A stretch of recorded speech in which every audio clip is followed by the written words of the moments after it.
morning mga bro. Finally, nandito na rin tayo sa destination natin sa mahabang biyahe, no? From Manila to Miami. So nagkaroon tayo ng layover doon sa Istanbul. Okay, so may tip ako sa inyo na once na ma-dispatch na kayo at or mag-trip kayo na mag-layover kayo ng Istanbul, ito para lang sa specifically sa OFW ha. Okay, so ipa-xerox nyo ay yung OS nyo ng dalawa. So magiging apat siya kasi.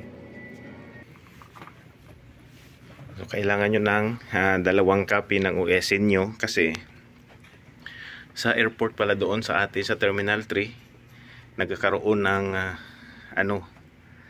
refund ng something else. Hindi ko alam kung ano klase refund, pero kailangan sayang pa yung i-refund nyo nila sa inyo na kung magkano man yung amount. Kasi ako tinry kung makiusyoso, so hindi, although na hindi pala lahat makapag-refund ng pera doon sa airport, pero sayang pa in case na kasi yung kumpanya kasi namin binayaran na lahat. So sabi exempted na daw ako kasi bayad na. Yun ang sabi sa akin. Pero madami, halos kadalasan sa amin na nagpila doon, mayroon silang nakuha. So at least mayroon tayong pang merienda in case man na ma-refund tayo. Okay? So some tips lang yan, malay nyo makakatulong sa inyo. At sa mga baguhan, sabi ko na, or first time na dumaan sa Istanbul, so ganyan ang doon. Mayroong tuturuan naman kayo ng sa inyo. Tuturuan naman kayo ng bago kayo mag-check-in doon sa luggage counter na kung i-check nyo yung ticket nyo kung mayroon na refund. So ganun sa akin, in-advise sa akin na ganun ang nangyari.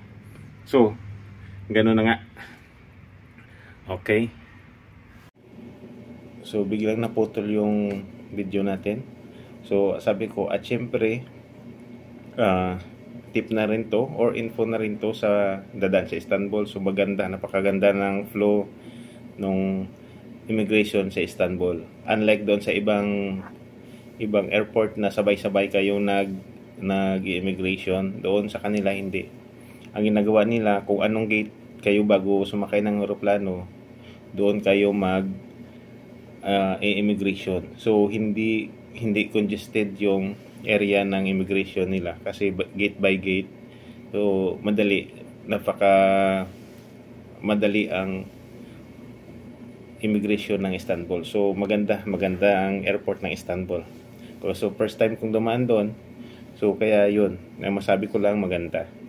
Okay, so hopefully nakarating tayo sa lugar natin na pupuntahan. So safe and sound. 95% ready na tayo sa bakbakan ulit sa trabaho. Okay? So, yun lang ang tip natin. Sana may info kayo, may nakuha kayong knowledge sa pag-travel natin. Alright, thank you so much.